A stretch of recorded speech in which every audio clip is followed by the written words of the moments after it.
cruel man, schemed. He once told me the only language anybody knows is money.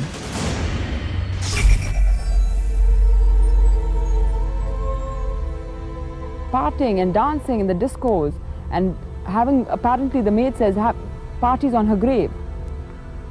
He's an animal, he's not a man.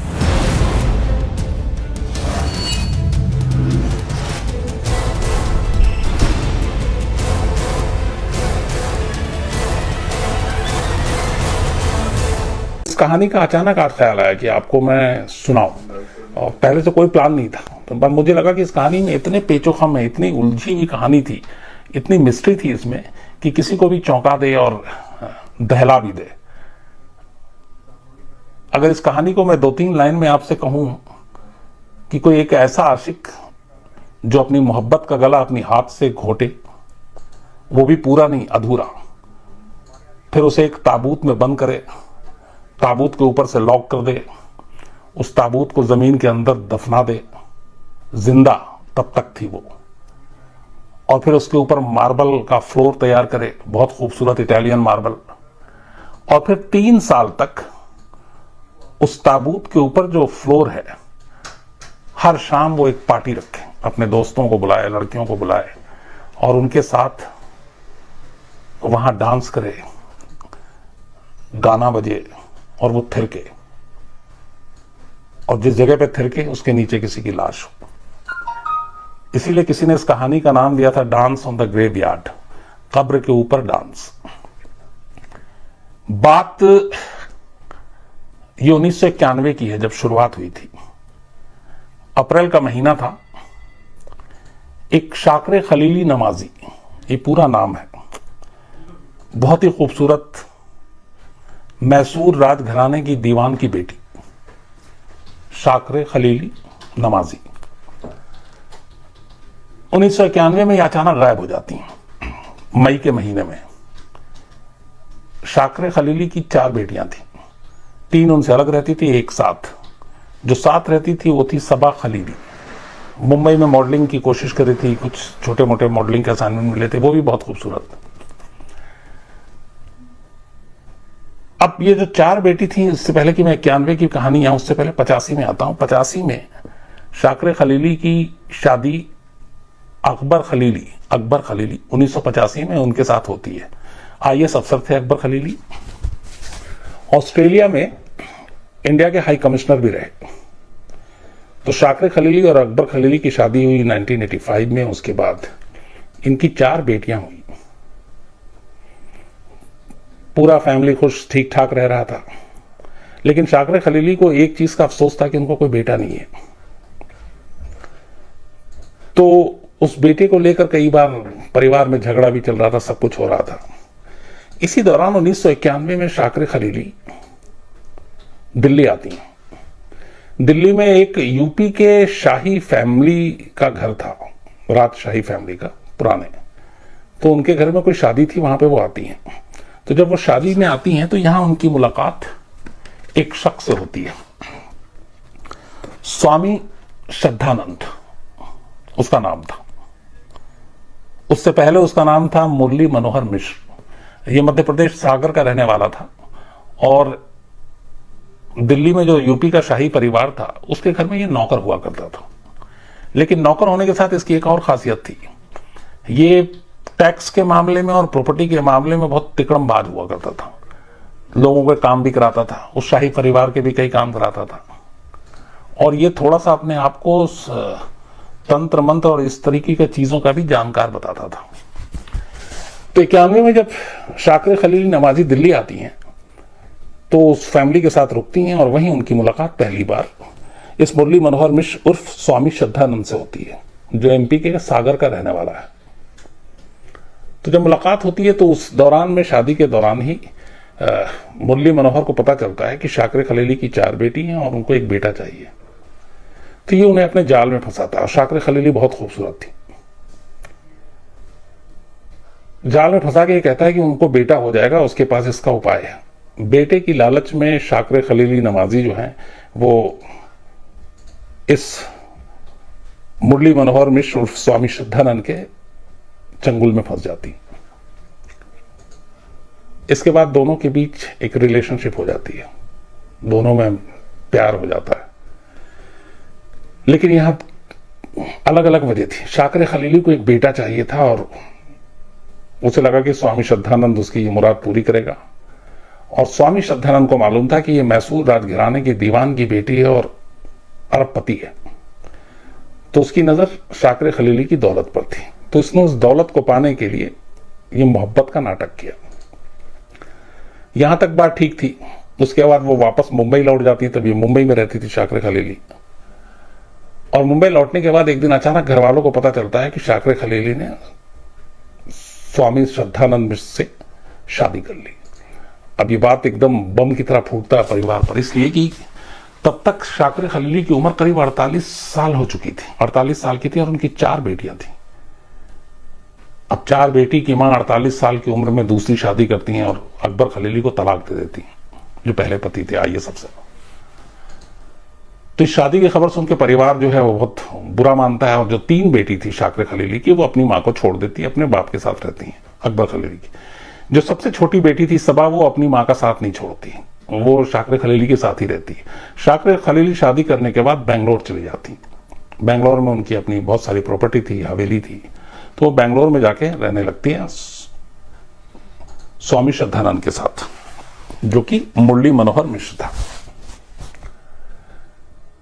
अब वहां पे जब जाती हैं तो सबा इनके साथ थी कुछ दिन। उसके बाद सबा भी बहुत खूबसूरत थी, उसे मुंबई में मॉडलिंग करने का शौक था, वो मुंबई चली जाती है, वहां मॉडलिंग करती है। लेकिन वो लगातार फोन पे टच में थी अपनी मां की, और कभी कभी हफ्ता महीने में वो बेंगलोर भी आती, 1-2 दिन रहती, फिर चले जाती, और ना भी आती तो वो फोन से लगातार दोनों मां बेटी बात करती है। और बाकी परिवार के सारे लोगों ने शाकिर खलीली से अपना रिश्ता तोड़ लिया। 91 में शादी के बाद अचानक, जो मैंने आपको बताया कि एक दिन शाकिर खलीली गायब हो जाती है। अब वो कब गायब हुई एग्जैक्ट किसी को पता नहीं था, इसलिए कि सबा ने जब मुंबई से फोन करना शुरू किया तो शाकिर खलीली ने फोन नहीं उठाया, और घर का लैंडलाइन बजता था। या कई बार स्वामी श्रद्धानंद फोन उठाता और कहता है कि वो कभी हैदराबाद गई, कभी कहीं गई हैं, कभी विदेश गई हैं, तो इस तरीके से टालता रहा।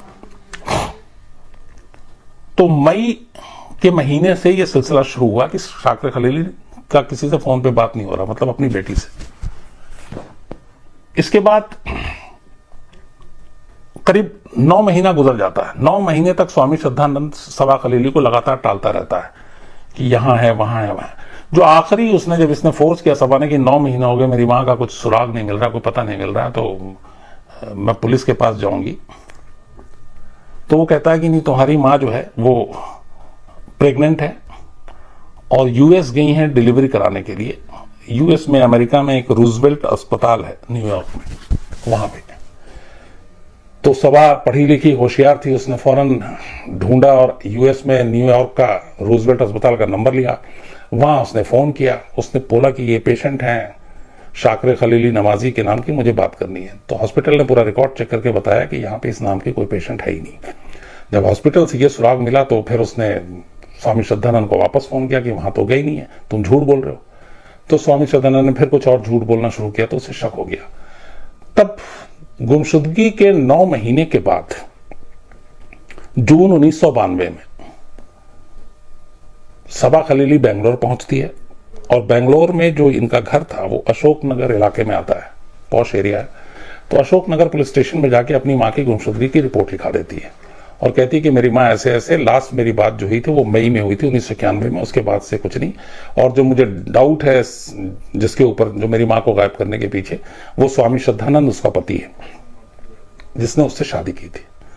इसके बाद पुलिस तलाश करती है, पूछताछ करती है, पर कोई सुराग नहीं मिलता। स्वामी श्रद्धानंद से पूछताछ करती है, स्वामी श्रद्धानंद यही सब कहानी सुनाता है, फिर बताता है कि वो यहां चलेगी, वहां चलेगी। तो बेंगलोर की जो क्राइम ब्रांच की टीम है वो पूछताछ करती रहती है, सब कुछ लगी रहती है, लेकिन इनकी मां का पता नहीं चलता। और जब नहीं चलता तो वक्त बीतता जाता है। अब पुलिस पे ऊपर प्रेशर भी है। स्वामी श्रद्धानंद उधर चुके एक तरह का बाबा बन गया था तंत्र मंत्र करता ही था। तो बेंगलोर में भी उसकी अच्छी खासी धाक जम गई थी, तो पुलिस में भी उसकी अच्छी जान पहचान थी। तो पुलिस वाले भी फिर उसका ज्यादा कुछ उन्होंने किया नहीं और ढूंढते रहे और उसका बेंगलोर सेंट्रल क्राइम ब्रांच की जो टीम थी वो लगभग उम्मीद छोड़ दी। उसने कहा कि अब करीब 1 साल बीत चुके हैं, 1 साल के बाद क्या मिलेगा। पर सबा खलीली भी कोशिश करती रहती कि उसकी मां का कुछ मिले, नहीं मिलता है। 91 में मई में गायब हुई, 92 के जून में रिपोर्ट लिखाया गया गुमशुदगी के। उसके बाद 92 गुजर जाता है, 93 गुजर जाता है, 94 आ जाता है। 3 साल पूरे गुजर चुके थे और 94 में अप्रैल का महीना आ जाता है। बेंगलोर क्राइम ब्रांच की टीम लगभग अपनी फाइनल क्लोजिंग रिपोर्ट दे रही थी कि हमने सारी इन्वेस्टिगेशन कर लिया, स्वामी श्रद्धानंद को भी क्लीन चिट दे दिया और शाकिरा खलीली का कोई पता नहीं है, कोई सुराग नहीं है और केस को अब क्लोज करते हैं या तो फिर कुछ चमत्कार हो तो मिल जाए। अब ये केस क्लोज होने जा रहा था और चमत्कार देखिए कि क्या होता है। और ये एक बेंगलोर पुलिस ने अपनी रिपोर्ट में लिखा था कि कुछ पता नहीं है, हो सकता है चमत्कार होगा तो मिल जाएगा, और चमत्कार हो जाता है। 30 अप्रैल 1994 को पुलिस लगभग केस क्लोज करने वाली थी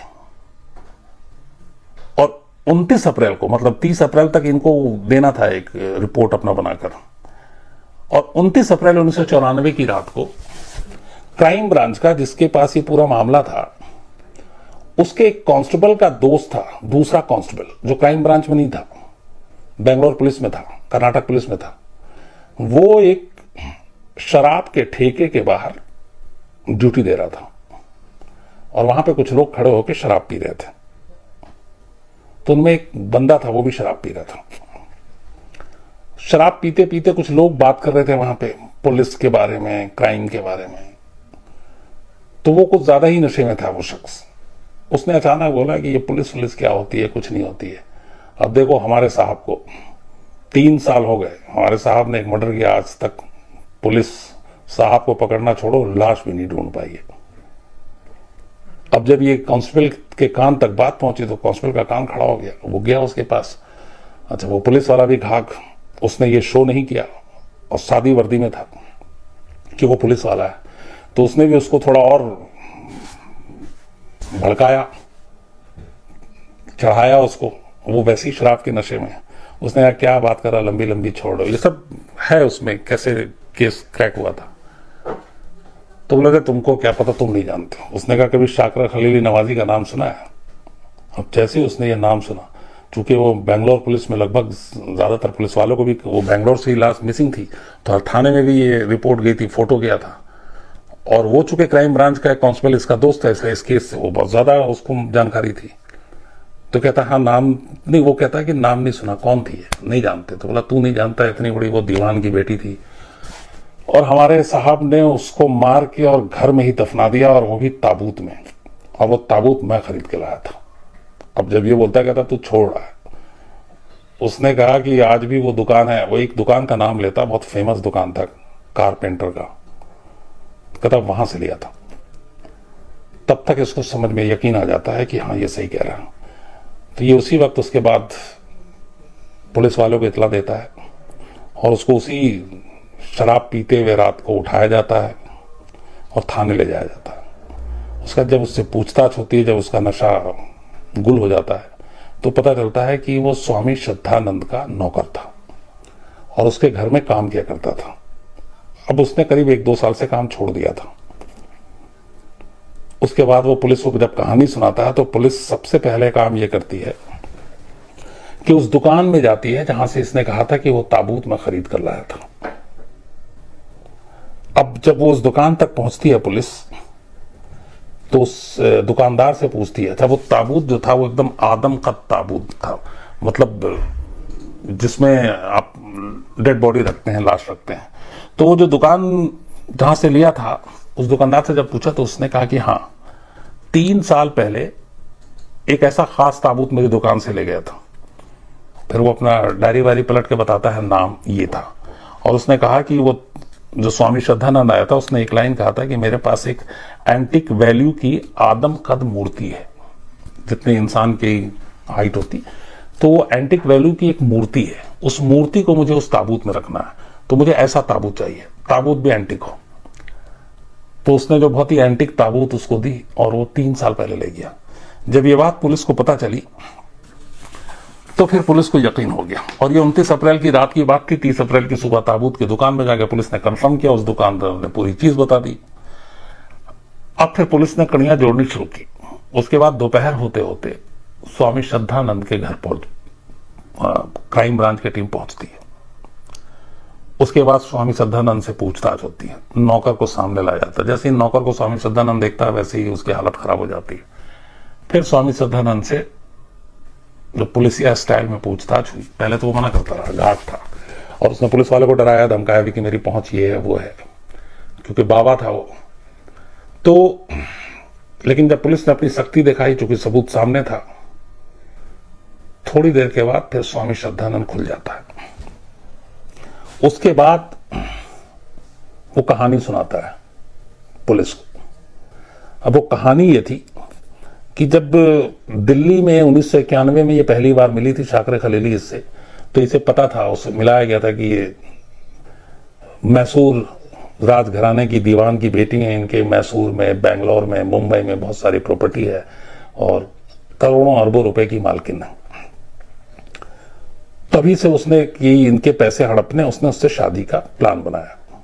फिर शादी की। शादी के बाद थोड़े दिन तक ठीक चलता रहा, लेकिन शादी के बाद शाकरे खलीली की 3 बेटी उससे नाराज थी, अलग रहती थी, लेकिन ये हमेशा जो अपनी सारी प्रॉपर्टी या पैसे थे वो बराबर बराबर अपनी बेटियों को भेजती थी। सभा छोटी बेटी साथ रहती थी तो वो साथ देती थी, और इसकी जितनी प्रॉपर्टी थी, फिर इसने धीरे धीरे शादी के बाद शाकरे खलीली को थोड़ा समझ में आने लगा स्वामी श्रद्धानंद के लालच के बारे में, तो उसने अपनी प्रॉपर्टी धीरे धीरे करके अपनी बेटियों के नाम करना शुरू कर दिया। अब जब ये नाम करना शुरू किया तो स्वामी श्रद्धानंद को ये हुआ कि उसका अपना साजिश फेल होते हुए नजर आ। उसने लगा कि अगर सारी प्रॉपर्टी बेटियों को दे देगी तो फिर मेरे हिस्से में क्या आएगा। तो उसने उसको इस बात पे लड़ाई भी होती थी, उसने कई बार मना भी किया इस स्वामी श्रद्धानंद ने, तो मेरे नाम कर दो। शाकरा खलीली तैयार नहीं हुई। तो जब वो तैयार नहीं हुई तो उसे लगा कि अगर थोड़ा वक्त और रही तो ये सारी प्रॉपर्टी जो अपनी बेटियों को दे देगी तो मैं कंगाल हो जाऊंगा। तो उसने कहा कि ये प्रॉपर्टी इससे पहले कि जो बाकी बची कुछ ये दे दे, शाकरा खलीली का काम तमाम कर देते हैं। अब यहां से उसने प्लानिंग शुरू की। ये जो पूरी कहानी उसने बताई। अब मारने का चक्कर यह था कि शाकरे खलीली की बेटियां जो हैं वो पहले ही नाराज थीं इस शादी के खिलाफ। अब वो मारेगा तो पहला शक उसी के ऊपर आएगा। तो उसने कहा कि कुछ ऐसा प्लान किया जाए जिससे कि मेरे ऊपर शक ना हो और काम भी हो जाए। फिर उसने एक साजिश रची कि ऐसी चीज हो कि शाकरा खलीली दुनिया के सामने कभी आए ही नहीं और उसकी मौत जो हमेशा एक राज बनी रहे और पुलिस उसका कुछ ना बिगाड़ सके। तो ऐसी कौन सी तरकीब हो सकती है। फिर उसने तरकीब सोची और दिन चुना शाकरे खलीली का कत्ल करने के लिए। 28 अप्रैल 1991 मई से शाकरे खलीली गायब थी, जब सबा खलीली ने बात नहीं की थी। तो उस दिन पता चला कि कत्ल किस दिन हुआ था। तो 28 अप्रैल 1991 की बात थी। स्वामी श्रद्धानंद ने यही तारीख चुनी थी शाकरे खलीली की मौत के लिए। उसने अपने प्लान के तहत सबसे पहले क्या किया कि घर के जितने नौकर थे उनको छुट्टी दे दी और शाम से घर में कोई नहीं। इसके बाद उसने शाकरे खलीली के लिए खुद चाय बनाई। बस उस चाय में बेहोशी की दवा मिला दी। शाकरे खलीली ने चाय पी, बेहोश हो गई।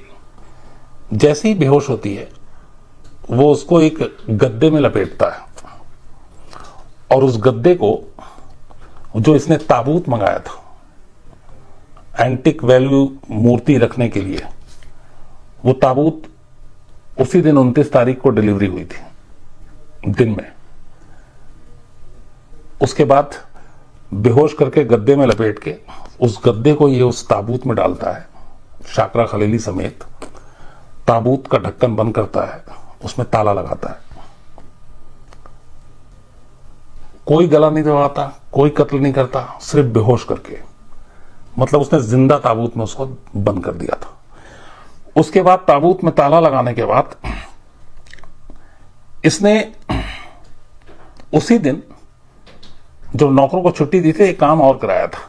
28 तारीख को इसने अपने घर में बोला था, 28 अप्रैल को, कि घर के बीच में हमें जो है वो पानी का एक टैंक बनाना है। तो उसके लिए उसने अपने घर का जो पूरा एक आंगन जैसा एरिया था खुला, तो उस टैंक के लिए उसने गड्ढा खुदवाया था। 28 अप्रैल को वो मर्डर करता है और 27 अप्रैल को वो एक गड्ढा खुदवाता है जब शाकिरा खलीली जिंदा थी। शाकिरा खलीली की नजरों के सामने वो गड्ढा खुदता, वो गड्ढा दरअसल उसकी अपनी कब्र थी जो शाकिरा खलीली को पता नहीं थी, और शायद शाकिरा खलीली ऐसी पहली होंगी जिन्होंने अपना कब्र खुदते हुए खुद देखा, पर उन्हें मालूम नहीं। उन्हें यह था कि ये पानी के टैंक के लिए खुदवा रहा है। उसका खुदवाने के बाद मजदूर को भेज दिया, शाम को 28 तारीख को नौकर को भेज दिया। अब ये ताबूत को बंद करने के बाद फिर रात को उस ताबूत को खींच के आंगन में लाता है और उस गड्ढे में डालता है। उस गड्ढे में डालने के बाद वो सारी मिट्टी जो चारों तरफ खुदाई से निकली थी उसको वापस उससे भर देता है और वो गड्ढा बराबर कर देता है। उसका भी आराम से उस रात सोता है।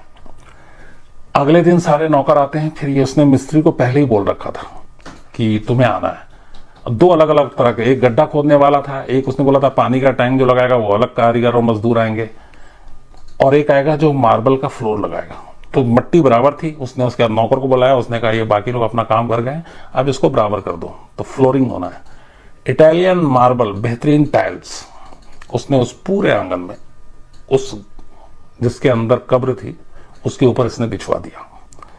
बिछवाने के बाद मार्बल के टाइल्स लगे और फिर वो बराबर हो गया, बेहद खूबसूरत। उसके बाद उसने उसी के एक कोने में एक बार बनाया, टेबल कुर्सी जो जनरली आप बार में देखते हैं उसी आंगन के। और फिर उसने नेक्स्ट डे ही जब ये फ्लोरिंग का काम पूरा हो गया, उसने पहली पार्टी दी, अपने दोस्तों को बुलाया और सब दारू पीने के बाद, शराब पीने के बाद वहीं उस फ्लोर पे म्यूजिक के साथ डांस कर रहे थे और नीचे शाकिरा खलीली जिंदा दफन थी। उसके बाद ये सिलसिला 3 साल चला, 91 से लेके 94 तक, जब तक कि ये खुला नहीं ये मामला। 94 तक लगभग हफ्ते में 3-4 दिन वहां पार्टी होती, लोग आते, उसी फ्लोर पे डांस करते, स्वामी श्रद्धानंद खुद डांस करता, और इस तरह से ये चलता रहा। लेकिन उस शराब के नशे में उस नौकर ने जो बता दिया उसकी वजह से ये भेद खुला। अब जब इसको गिरफ्तार करके पूछताछ के इसने अपनी सारी चीजें मान ली, जब मान ली तो फिर पुलिस ने बुलाया, खुदाई का काम शुरू हुआ उसी फ्लोर से जहां पे इसने दफनाया था। अब उसको बताया गया कि कहां पे है, तो इसने बाकायदा फिर बताया कि ये इलाका है जहां पे ये ताबूत दफन है। अब पुलिस की मौजूदगी में उसकी खुदाई होती है और पूरी खुदाई की कैमरे में लाइव रिकॉर्डिंग होती है। उसी की झलक मैंने आपको अभी टीजर में दिखाई है। ये बाकायदा खुदाई होते हुए, ताबूत बाहर आते हुए, ये सब इन कैमरा है, रिकॉर्डेड है। खुदाई होने के बाद एकदम वो खड़ा हुआ है स्वामी श्रद्धानंद। उसके बाद अचानक नीचे से ताबूत दिखता है, ताबूत को बाहर निकाला जाता है। ताबूत के अंदर सिर्फ एक कंकाल था, क्योंकि 3 साल पुराना मामला था। अब ये शाकिरा खलीली है कि नहीं ये कैसा पता चले? तो अंगूठी और हाथों में चूड़ियां थी, सोने की और डायमंड की। उससे घर वालों ने, सबा ने, इन लोगों ने पहचाना कि ये मेरी माँ है, ये शाकिरा खलीली है, क्योंकि ये उन्हीं की अंगूठी, ये उन्हीं के है। लेकिन सिर्फ अंगूठी और उससे नहीं हो सकता था, इसलिए फिर उसका डीएनए कराया गया और उस डीएनए से ये साबित हो गया कि ये शाकिरा खलीली है। ये रहा अलग पार्ट। अब उसके बाद जब पुलिस और फॉरेंसिक की टीम ने जब ताबूत की छानबीन की, ताबूत को जब चेक करना शुरू किया, तो उस ताबूत के अंदर ऊपर की तरफ और दाएं और बाएं, जैसे मान लीजिए मैं ताबूत में लेटा हूं तो मेरा ये ऊपर है और ये इधर और इधर, बाहर से वो लॉक है, नाखून के सैकड़ों निशान थे। और शाकिरा खलीली के नेल्स भी बड़े थे, आमतौर पे महिलाएं जो हैं वो रखती हैं। सैकड़ों निशान दाएं बाएं ऊपर। तो फॉरेंसिक एक्सपर्ट ने जब उसकी जांच की तो उसने बताया कि ये निशान इसलिए थे कि जब उसको बेहोश करके ताबूत में बंद कर दिया गया था, उसके बाद शाकिरा खलीली को होश आ गया। होश आ गया तो वो अंदर उसका दम घुट रहा था, दम घुट रहा था, तो वो बाहर निकलने के लिए छटपटा रही थी और छटपटाहट में वो लगातार उसको खोलने के लिए हाथ पैर चला रही थी जब उससे नहीं खुल पाया तो वो नाखून से खुरच खुरच के उस ताबूत की लकड़ी को, मतलब कि नाखून से वो लकड़ी खुरच जाए पूरी तरह से और वो बाहर आ जाए, क्योंकि दम घुट रहा है अंदर। तो वो सैकड़ों निशान नाखून के थे जिससे ताबूत को खुरच के बाहर निकलने की एक नाकाम कोशिश की गई थी। और तब पता चला कि उसे जिंदा ताबूत में दफन किया गया था। जब उसको गड्ढे में भी डाला गया तब तक वो जिंदा थी। उसके बाद उसकी फिर दम घुटने से मौत हो गई। अब इसके बाद जब ये सारा मामला आता है सामने, और जब एक जिंदा एक शहजादी दीवान की बेटी उसके साथ ही है, तो फिर पूरे बेंगलोर में, बाकी जगह देश में ये सुर्खियां बनती है खबर की, कोई ऐसा भी हो सकता है। और ये जो हम आजकल के देख रहे हैं बाबाओं, एक से एक बाबा के किस्से आप देख रहे हैं, मुझे लगता है कि ये हिंदुस्तान का पहला बाबा था स्वामी श्रद्धानंद जिसने इस तरीके की क्रूर हरकत की थी। और उसके बाद ये सिलसिला चला, लेकिन फिर उसमें लोगों का गुस्सा भी भड़का कि कोई किसी को ऐसी मौत कैसे दे सकता। और मौत तो मौत, मतलब आपकी बीवी थी वो, आपने उससे शादी की, आपने उसको जिंदा ताबूत में दफन किया, दफन करने के बाद आप उसी घर में रहते हो और आप उसकी कब्र के ऊपर आप हर शाम पार्टी करते हो, आपके पैर थिरकते हैं, आप नाचते हो, आप गाते हो। मतलब आप कैसे, आप इंसान हो, ये कैसे हो सकता है? तो इसलिए ये सारी चीजें जब कहानियां आई तो बहुत सुर्खियों में आई। फिर कोर्ट कवरिंग के लिए मैं इसके बेंगलोर गया और मैं एक बार स्वामी श्रद्धानंद को मैंने पास से देखा। बातचीत करने का मौका नहीं मिला क्योंकि पुलिस प्रोटेक्शन में था और बहुत सारी चीजें थी, लेकिन वो मोटा, बहुत ही मोटा सा था और उसके चेहरे से कोई वो नहीं आ रहा था कि उसको कोई मलाल हो, कोई अफसोस हो उसके किए का। उसके बाद ये मामला चलता रहा। 30 अप्रैल 1994 को ये गिरफ्तार हुआ था और 11 साल के बाद बेंगलोर सेशन कोर्ट ने इसका मुकदमा चला, 11 साल तक। 11 साल के बाद, और इसमें पूरे में करीब 150 लोगों की गवाहियां हुई। फिर 21 मई 2005 को बेंगलोर सेशन कोर्ट ने स्वामी श्रद्धानंद को फांसी की सजा सुनाई और ये कहते हुए कि ये रेयरेस्ट ऑफ रेयर केस है, क्योंकि आप कोई पति अपनी पत्नी को जिंदा ताबूत में दफन कर दे और उसके बाद इतनी गैर इंसानी हरकत की उसकी कब्र के ऊपर वो डांस करता रहे और फ्लोर बनाए, टाइल्स महंगा लगाए, तो ये आदमी जीने के लायक नहीं है। तो इसलिए सेशन कोर्ट ने उसको फांसी की सजा सुना दी। फिर ये मामला हाईकोर्ट में गया, उसने स्वामी श्रद्धानंद ने इसको चैलेंज किया, लेकिन 2005 में हाईकोर्ट ने भी इसकी सजाए मौत को बरकरार रखी। अब दो तरफ से उम्मीद खत्म हो गई थी, लगा सुप्रीम कोर्ट भी फांसी देगी, लेकिन फिर 2008 में इसकी सुनवाई फिर बहुत तेजी से हुई थी। 2005 में सेशन कोर्ट ने फांसी की सजा सुनाई, 2005 में हाई कोर्ट का आया था, उसका 2008 में सुप्रीम कोर्ट में ये मामला गया। तो सुप्रीम कोर्ट ने ये कहा कि ये रेयरेस्ट ऑफ रेयर की कैटेगरी में नहीं आता है, इसलिए उसकी फांसी की सजा को उम्र कैद में बदल दिया जाए। हालांकि इस पे जो दूसरे पक्ष के वकील थे उन्होंने आपत्ति भी जताई, लेकिन वो सुनी नहीं गई और आखिरकार सुप्रीम कोर्ट के कहने पे उम्र कैद की सजा, मतलब दो अदालतों ने, निचली अदालत और हाईकोर्ट ने फांसी की सजा दी थी, सुप्रीम कोर्ट ने फांसी की सजा को उम्र कैद में बदल दिया। और ये बात है 2008 की, ये अभी चल रहा है 2018, 10 साल हो गए। पिछले 10 साल से स्वामी श्रद्धानंद जो है वो कर्नाटक के बेलगाम जेल में बंद है। बेलगाम है एक वहां पे जगह, तो उसके सेंट्रल जेल में बंद है। 1994 में जब वो पकड़ा गया था, तब जब उसने शादी की थी तब उसकी उम्र 50 साल थी। 1994 में जब वो पकड़ा गया तो 54 साल थी, और 94 में 54, अब 2018, मतलब इस वक्त वो करीब 78 साल का है।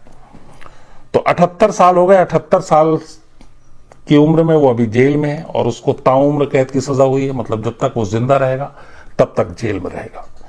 तो हिंदुस्तान के जुर्म के इतिहास की ये वो कहानी थी जिसको बाद में अखबारों ने, टीवी ने, सबने जो नाम दिया था वो था डांसिंग ऑन द ग्रेवयार्ड, मतलब कब्र के ऊपर डांस करना। एक पति जो पूरे 3 साल तक अपनी बीवी की कब्र के ऊपर थिरकता रहा, नाचता रहा, पार्टियां करता रहा, महफिलें सजाता रहा, सोचिए फिर वो कैसा इंसान होगा।